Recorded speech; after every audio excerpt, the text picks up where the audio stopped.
നമസ്കാരം, ഞാൻ അൽഗോപി. ഞാനിപ്പോഴുള്ളത് കേരളത്തിലെ ഏക വരാഹി ദേവി ക്ഷേത്രമായ പഞ്ചമി ദേവി ക്ഷേത്രത്തിലാണ്. തിരുവനന്തപുരം പേട്ടയ്ക്കടുത്താണ് ഈ ക്ഷേത്രം സ്ഥിതി ചെയ്യുന്നത്. ഞങ്ങളിവിടെ ഫാമിലിയായിട്ട് വന്നതാണ്. ഇവിടെ നട അടച്ചു കഴിഞ്ഞു. ഞങ്ങൾ നിയർലി 10 മണിയായി ഇവിടെ വന്നപ്പോഴത്തേക്ക്. ഇനി 10:30-11 മണി വരെ രാവിലെ നട തുറന്നിരിക്കത്തുള്ളൂ. ഞങ്ങൾ വഴിപാട് മറ്റുള്ള കാര്യങ്ങൾ ചെയ്തതിന് ശേഷം ഞങ്ങൾ പുറത്തിറങ്ങിയതിന് ശേഷമാണ് നട അടച്ചത്. പക്ഷെ നിങ്ങൾ വരുന്നവർ ശ്രദ്ധിക്കുക. മാക്സിമം രാവിലെ വരുന്നവരാണെങ്കിൽ മാക്സിമം ഒരു 9 മണിക്ക് മുമ്പെങ്കിലും ക്ഷേത്രത്തിലെത്താൻ ശ്രമിക്കുക. അതുപോലെ തന്നെ വൈകുന്നേരം വരുന്നവർ ഒരു 6:30-7 മണിക്കകത്തെങ്കിലും വരാൻ ശ്രമിക്കുക. 7:30 വരെ വൈകുന്നേരം നട തുറന്നിരിക്കുകയുള്ളൂ. പിന്നെ പഞ്ചമി, മാസത്തിൽ 2 പഞ്ചമിയുണ്ട്.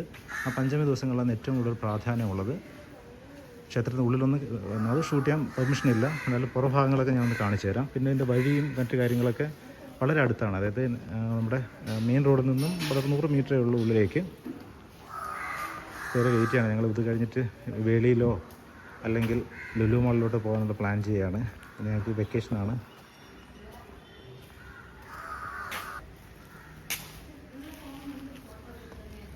ഗോപുര സമർപ്പണം നടത്തിയിരിക്കുന്ന അശ്വതി തിരുനാൾ ഗൗരി ലക്ഷ്മിബായി തമ്പുരാട്ടിയാണ്. 2017 ഇതിൻ്റെ ഡീറ്റെയിൽസ് അവിടെ ഉള്ളത് ഉണ്ടല്ലേ.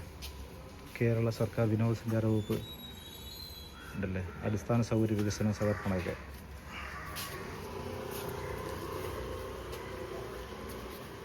ഞാൻ പുറത്തോട്ടുള്ള വഴി ഞാൻ കാണിച്ചു തരാം. അപ്പോൾ എത്ര ദൂരം ഉണ്ടെന്ന് റോഡ് നിങ്ങൾക്ക് മനസ്സിലാവും. ഇത് നമ്പൂരി പറഞ്ഞു വെച്ച് കഴിഞ്ഞാൽ ഒരു 400ഓളം കുടുംബത്തിൻ്റെ ക്ഷേത്രമാണെന്ന് അവർ പറയുന്നത്. ഇതാണ് ഇവിടുത്തെ പാർക്കിംഗ് സൗകര്യം. അധിക വിശാലമായ പാർക്കിംഗ് സൗകര്യം ഒന്നുമില്ല. ഇത്രയാണ് ഇതിൻ്റെ പാർക്കിംഗ് സൗകര്യം വരുന്നത്. എല്ലാവരും വരുന്നുണ്ടല്ലേ. ക്ഷേത്രം ദൂരെ നിങ്ങൾക്ക് കാണാം. പിന്നെ റോഡരികിലും വണ്ടികൾ പാർക്ക് ചെയ്യാം. ബോർഡ് അത്ര വിസിബിൾ അല്ല, അതൊന്ന് ശ്രദ്ധിക്കുക നിങ്ങൾ.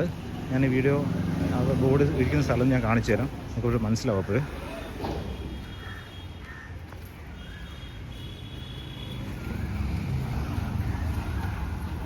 സിറ്റിയിൽ നിന്നുള്ള എക്സാക്റ്റ് ദൂരം എനിക്കറിയില്ല. ഞാൻ അതിൻ്റെ ഡീറ്റെയിൽസ് ഞാൻ ഡിസ്ക്രിപ്ഷനിൽ കൊടുക്കാം. നിങ്ങൾ നോക്കിയാൽ മതിയാവും, നിങ്ങൾക്ക് മനസ്സിലാവും. ഇപ്പോൾ കോൺടാക്റ്റ് നമ്പറും ഡീറ്റെയിൽസൊക്കെ ഈ ബോർഡിലുണ്ട്. ഞാൻ അത് കാണിച്ചു തരാം. ഉണ്ടല്ലേ, ബോർഡ് താഴെ ഇളക്കി വെച്ചിരിക്കുകയാണ്. ഇത്തരത്തിലൊരു ബോർഡ് വെച്ച് കഴിഞ്ഞാൽ പെട്ടെന്ന് ആൾക്കാർക്ക് വിസിബിൾ അല്ല. അതുകൊണ്ടല്ലേ മെയിൻ റോഡായിപ്പോൾ. ഇത് അങ്ങോട്ട് കിംസിലേക്ക് പോകുന്ന റോഡാണിത്. ആനേറ ഭാഗത്തേക്ക്. ഇത് പേട്ട ഭാഗത്തേക്ക് പോകുന്ന റോഡാണ്. പേട്ടയിൽ നിന്ന് മാക്സിമം ഒരു 1 കിലോമീറ്റർ ഡിസ്റ്റൻസ് മാക്സിമം വരത്തുള്ളൂ. നിങ്ങൾ വണ്ടി ദൂരെ അവിടെ പാർക്ക് ചെയ്തിട്ടാണ് ഇങ്ങോട്ട് വന്നത്.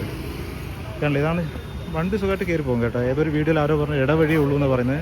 വണ്ടി കയറി പോകും. മറ്റൊരു ബോർഡില്ല, കണ്ടില്ല, ബോർഡ് ഇളക്കി വെച്ചിരിക്കുകയാണ് താഴോട്ട്. ഇല്ല, കുട്ടികൾ അങ്ങോട്ട് പോവുകയാണ്.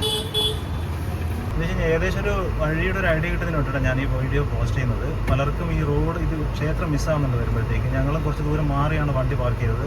വിസിബിൾ അല്ല പെട്ടെന്ന് അതിൻ്റെ ബോർഡോ ക്ഷേത്രത്തിൻ്റെ പരിസരമോ. അതുകൊണ്ടൊന്ന് ശ്രദ്ധിക്കുക. അതായത് ഞങ്ങൾ പേട്ട പാലം കഴിഞ്ഞിട്ട്, അതായത് റെയിൽവേയുടെ മുകളിൽ കൂടെ ഒരു പാലമുണ്ട്. ആ പാലം കഴിഞ്ഞ് ജസ്റ്റ് ഒരു 300 മീറ്റർ ക്ഷേത്രത്തിലേക്ക്. നിങ്ങൾക്കത് മനസ്സിലായി. റൈറ്റ് സൈഡിലാണ് ക്ഷേത്രം സ്ഥിതി ചെയ്യുന്നത്. അപ്പോൾ എനിക്കൊന്ന് വീണ്ടും റോഡ് വൈഡനിങ് വന്നുകൊണ്ടാണെന്ന് തോന്നുന്നു. എനിക്ക് തോന്നുന്നു റോഡ് ആ ബോർഡ് എടുത്ത് മാറ്റിയിരിക്കുന്നത്. അപ്പോൾ എന്തായാലും മറ്റു ഡീറ്റെയിൽസ് ഞാൻ ഇതിനകത്ത് അയച്ചു തരാം. ഡിസ്ക്രിപ്ഷൻ ഇട്ടേക്കാം, നമുക്കത് മനസ്സിലാവും.